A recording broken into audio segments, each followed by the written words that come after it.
Saya hanya memetik menggunakan ayat itu. Dan itu pun adalah atas cadangan orang dan pihak yang alim. Tapi saya tak ingin mengulas lanjutlah.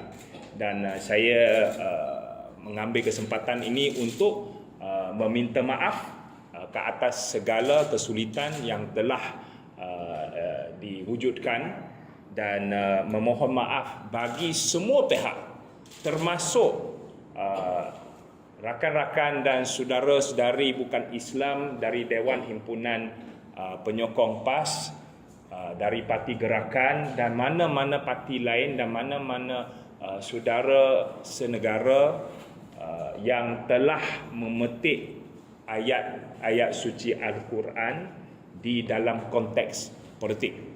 Saya bagi pihak semua yang pernah membuat kesilapan yang sama.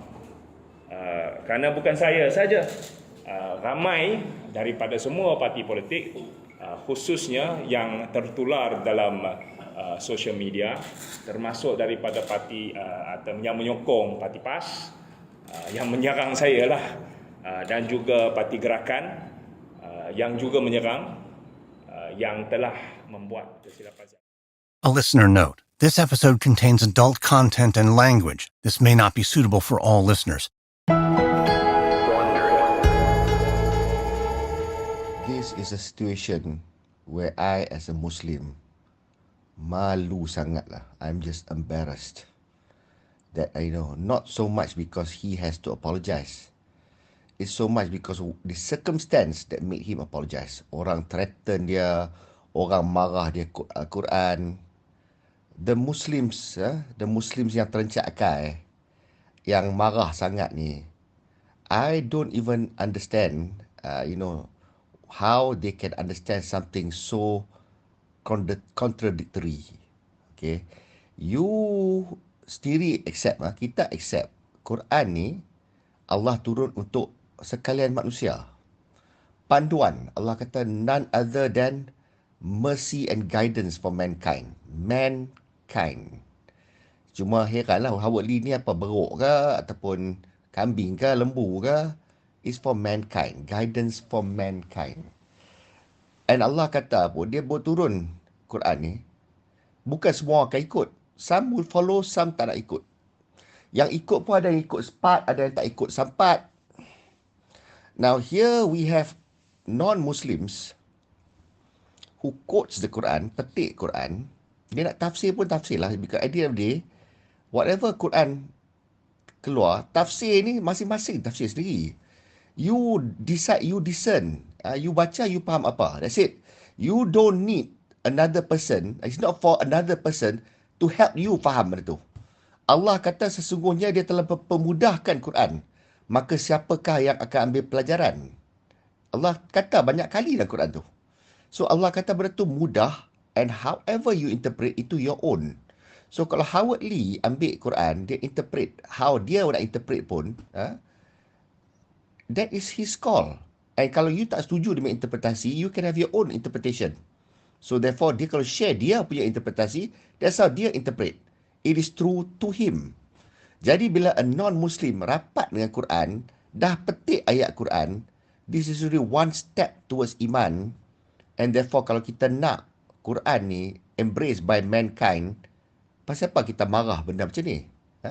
Because the truth is, banyak Melayu-Melayu yang terencak akal marah sangat Howard Lee ni. Reason dia pasal apa? Nombor satu, pasal dia DAP. Nombor dua, ayat surah An-Nisa tu is the truth, is the word of Allah.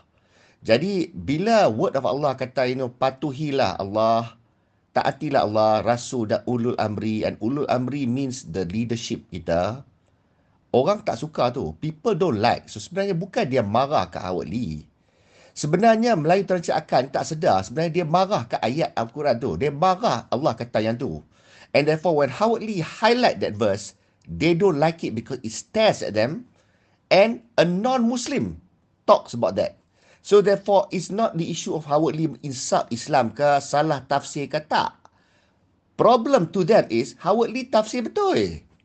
Howard Lee quoted the right ayat. And therefore, when he start deliberate that, it's too painful for their ego. It's too painful, and therefore, because of that, they have to vilify DAP, vilify Howard Lee, and kata dia hina Islam. So at the end of the day, DAP and Howard Lee tak hina Islam. In fact, dia glorify Islam. Dia quote ayat Quran to support dia punya narrative, dia punya argument. Dia guna ayat Quran tu. Maknanya, whatever dia promote ataupun dia advocate is Quranic. That's why dia quote benda-benda dalam Quran. Tapi kita marah. Kita claim exclusivity of the Quran.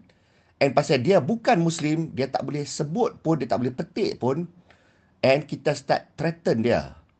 Now, to me, I nak tanya kaum Melayu kita lah, sama ada yang terencak akal ataupun tak. Look at the optics now. How do the non-Muslims, try to be the non-Muslims now. Try to be the minority now. How do you see them looking at us now? What is the optics like? Macam mana? Macam mana rupa dia? Cantik ke? Indah ke Islam? How have we portrayed Allah punya religion? Now, I will go one extent and you tell me you agree ke tak? Kita orang Islam lah yang the foremost pemfitnah agama Allah. Kita dah fitnah agama Allah. Kita dah burukkan agama pada all the others. Jadi sekarang ni siapa nak masuk Islam? You know, you make Islam so exclusive. Sampai buku you pun orang tak boleh baca. Maknanya, kalau orang tu dia nak join Islam, dia nak embrace Islam, dia kena embrace based on what you say about the buku, is it? Dia tak boleh baca sendiri and kaji and quote and have dia punya hujah tu masuk. Tak boleh, is it? So, apa masalah dia? So, jadi kalau orang, bukankah apa ni, Allah kata, kalau you dapat sepotong ayat pun, you have to berdakwah. Nah, sekarang ni kalau Howard Lee, dia dapat satu potong ayat, it makes sense to him, and dia berdakwah. Kita marah. To me, what Howard Lee was doing is kerja Allah. Dia mendakwah. Tapi kita marah, and now dia kena apologize for berdakwah. And dia cerita lah benda-benda dia sangsi. So dia sangsi apa semua tu, say what he doesn't say and what he thinks is that we Muslims are hypocrites. Nampak? Orang lain you tak buat report. Nampak? Dulu DAP boleh cakap, sekarang tak boleh. Nampak? So, the double standards everywhere, the conflicting agreements, these are the traits of a munafik. Jadi, I am sedih lah, you know, that kita, Melayu ni, ramai di kalangan kita, para munafik, which is embarrassing. It will be a problem lah kalau another non-Muslim, MP ke siapa ke, start quoting from surah 63. Then, Al-Munafikun punya surah. Lagilah marah. Lagilah Melayu terencak akal kan regurgitate. Tapi, at the end of the day, tanya diri sendirilah. Kita marah non-Muslim quoting ke? Atau kita marah ayat tu staring at us, and Allah telling us yang kita buat benda salah. So, we don't like that, is it? Kita suka Quran. Maknanya kita reject Quran lah. Itulah langkah-langkah syaitan. Tengok surah Al-Baqarah. You tolak satu ayat pun, itu langkah-langkah syaitan. And what we are doing is satanic. We don't like any ayat yang di-highlight.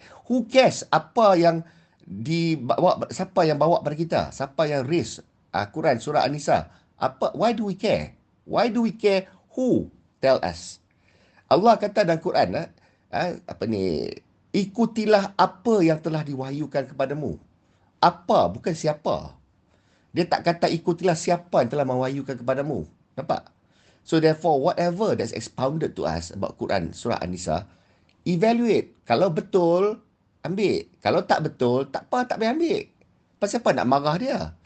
Dia ada hak untuk interpret ayat yang dapat kat dia. Kalau dia rasa dapat enlightenment, dia ada right to share.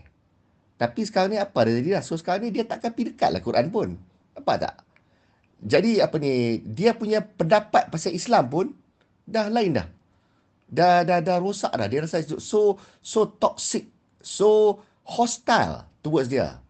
Bukan kita sebagai Muslim, kita encourage. Yes, brother, you you glorify Islam, we like it, kita bagi thumbs up, bagi dia encouragement, supaya dia baca lagi Quran, dia mungkin dapat pedoman lagi, dia quote lagi benda. And inilah menghampirkan Islam. And mana tahu one day Howard Lee will embrace Islam, jadi brethren kita, jadi pendakwah macam Firdaus Wong. How you know that? Tapi tak ada lah. This will not happen. Pasal kita dah memfitnah agama Allah. Jadi I am saddened by this. I am embarrassed and I feel, I feel so putus harapan lah, for ummah kita hari ni. I'm not sure how many Muslims share my sentiment. I'm sure kalau banyak Muslim yang walaupun terencap akal pun, yang tak setuju dengan I expect all kinds of brickbats lah, because I come to defend Howard Lee and aku hentam walaupun Melayu terencap akal. Okay? Tapi I'm glad I did whatever. I call a spade a spade. Enough said.